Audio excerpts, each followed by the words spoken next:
G'day, today I'm just going to walk you through putting a set of Blackhawk upper control arms on a LANDCRUISER 200. So we're going to start by removing the wheel.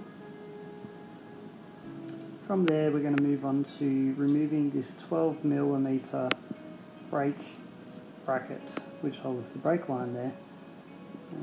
Yeah.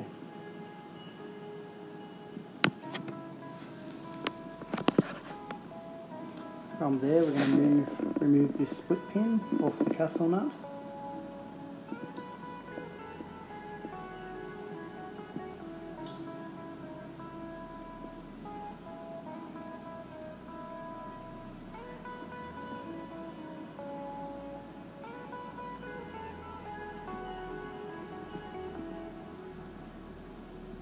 Use a socket and remove or loosen the castle nut. Now you don't want to loosen this all the way off, you just want to have it down towards the bottom of the threads.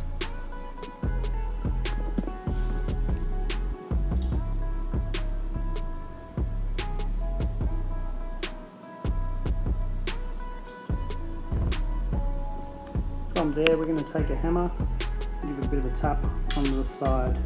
There's a flat surface there and you just give it a tap to shock it into coming loose like so. Then you can remove the rest of that nut.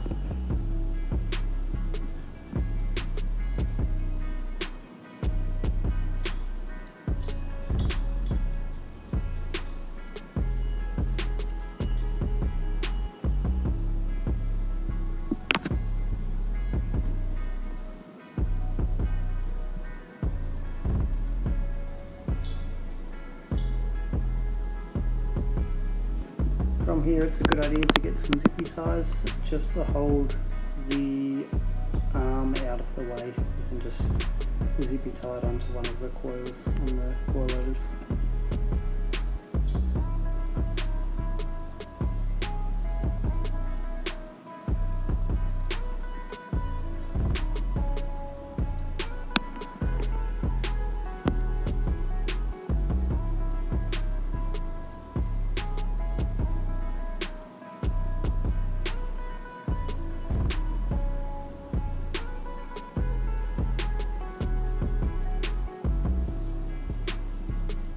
From here we're going to move these plastic rain covers off the sides so that we can gain access to the upper control arm bolt that runs through from one end through the chassis and comes out this right hand side to where I'm working now.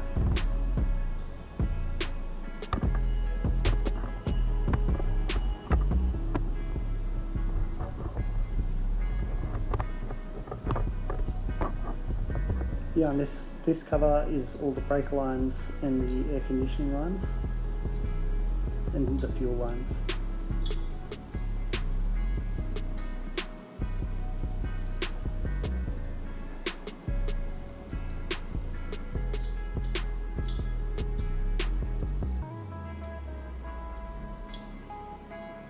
Here we can see you've got the KDSS lines are just there in my hand.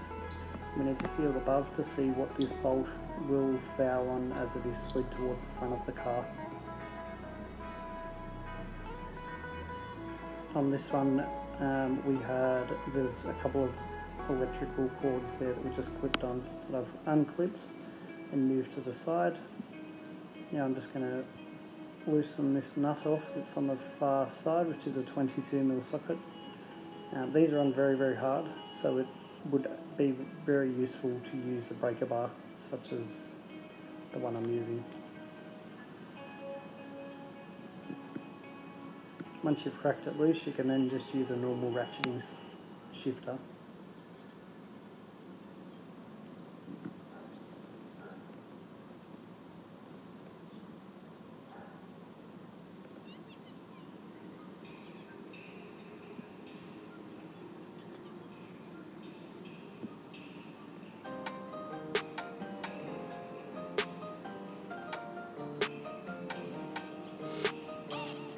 Worth noting also, when you're doing that, loosening that upper control arm bush from the top and give a smack with the hammer. You must have something underneath the lower control arm so that it doesn't fall to the ground and remove the drive shaft.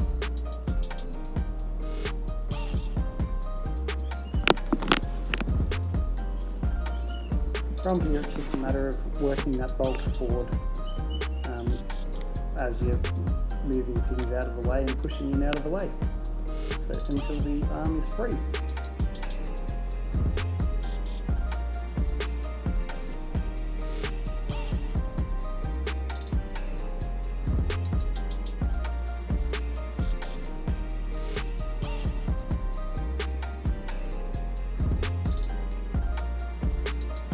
Took a little bit of manoeuvring to get this one out.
There we have it.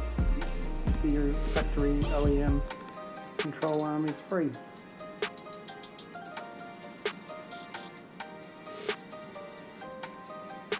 Now what I'm replacing these with are Blackhawk by RoadSafe.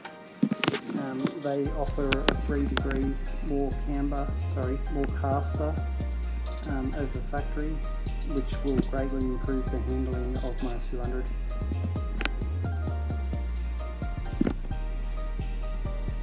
Once you start putting a lift in these vehicles, the caster ends up very, very limited and you don't end up with much left in the wheel alignment. When putting these new control arms in, it's important to pay attention to which way the original washers come out. They are a concave washer and they must go in the same way that they were removed. Now the RoadSafe kit does come with new concave washers, Newcastle nut and a split pin, as well as a washer for above the Castle nut. But the original, the through bolt that goes through the control arm and that nut are all reusable from the OEM.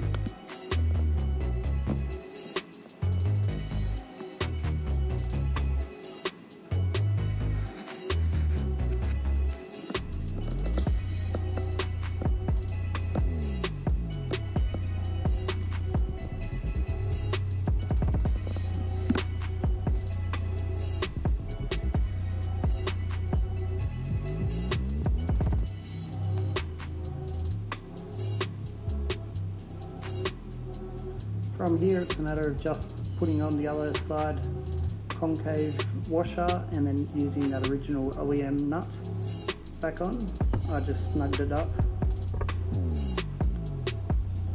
and then we'll go about refitting the ball joint, putting the ball joint and fitting that Castle nut.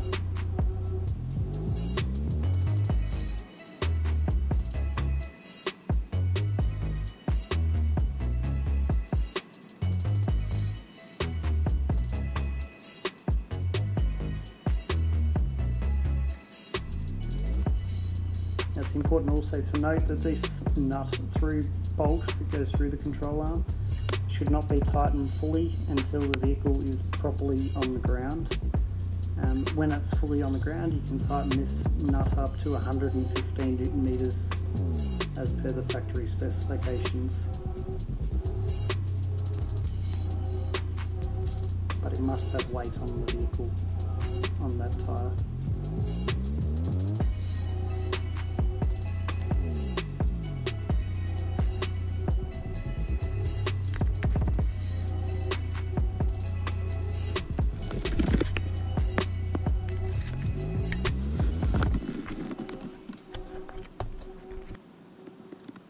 From here you can see I'm just lifting the control arm up, moving the arm across, and I'm going to put the ball joint back in to the arm, the stop axle. From there we're just going to put the castle nut on, and using that washer from Road Safe, I'm going to fit that on first. Now I'm going to do up the castle nut and do it up to 110 Newton meters as per the factory specifications.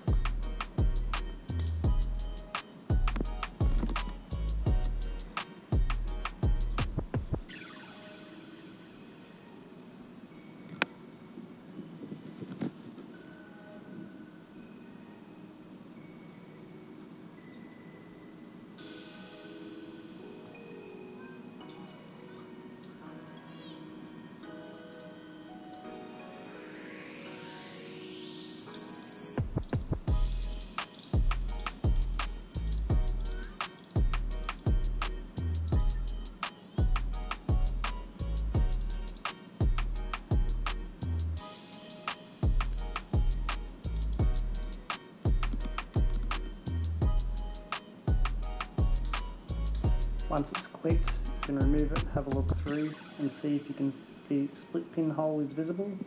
If it's not, just put it back on and just give it a little bit more of a turn until you can get that split pin through the hole.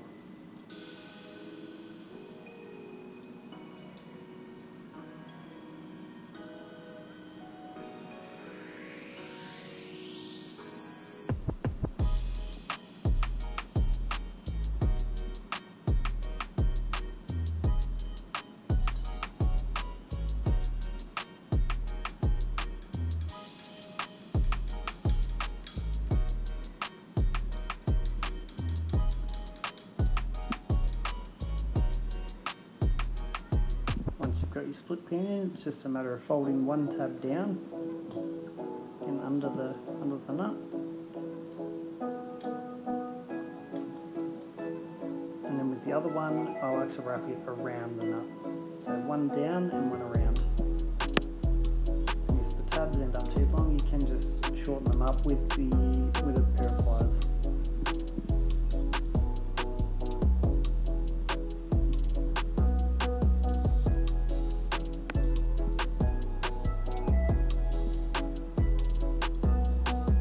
Here we can refit that bracket for the brake line using a 12mm bolt to come out of there.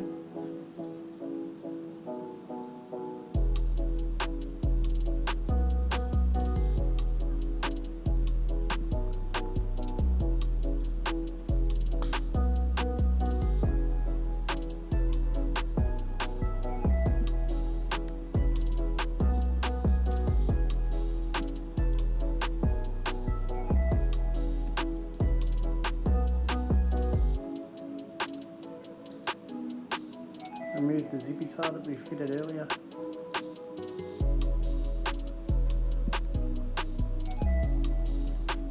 And now we can look at putting on the trim onto the front left hand side. Just give you a bit of a close look. That's the bolt there, the nut end that runs through the hole up there, and that's the 12mm brake line bracket and the split pin and castle nut.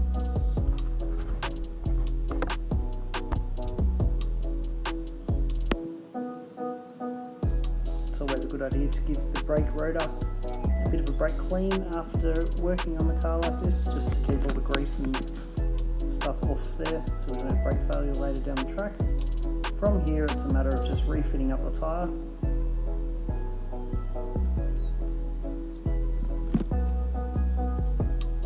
Snugging up the nuts and then torquing them down once the vehicle's back on the ground.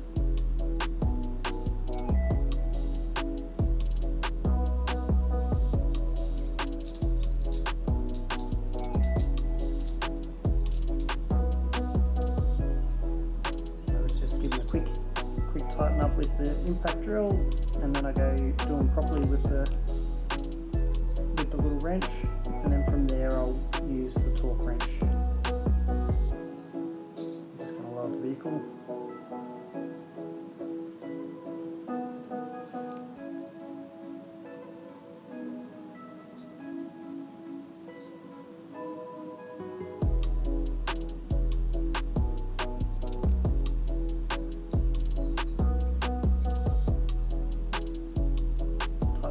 To 131 Newton meters. Now after you've had this wheel off, it is a good idea to re-tighten these wheel nuts after 100 kilometers or so.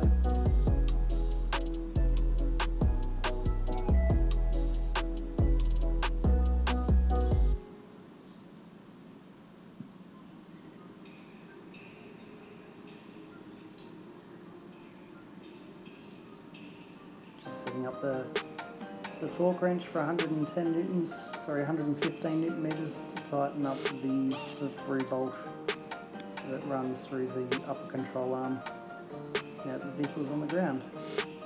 I found by starting the car and turning the wheel to move that tyre out of the way was the best way for me to gain enough access to get my torque wrench in there.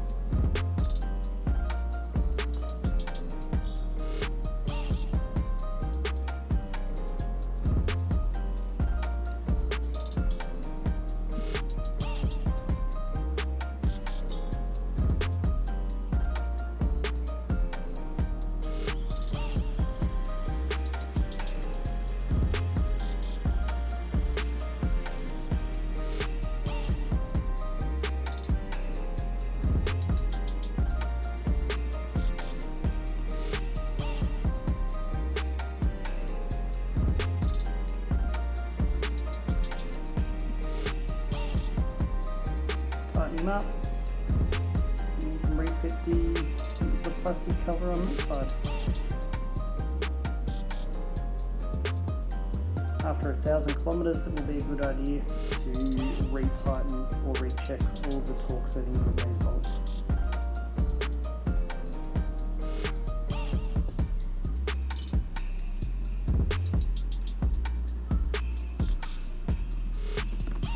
Now all that's left to do is to take the covers off the top of the upper control arms. They've got grease nipples. These upper control arms run a hard-to-hard style ball joint, and they need to be greased. So you just need to put the grease gun on there and give it a few pumps until the ball joint starts to swell a little bit, and then refit that top cover. After that, you will have to take the vehicle in to get a wheel alignment from a proficient four-wheel drive wheel alignment expert. Other than that, that's pretty much it. It's just a matter of getting that wheel alignment, taking it for a drive, and hopefully it all handles and feels a lot better than the factory did. Thanks for watching. Bye guys.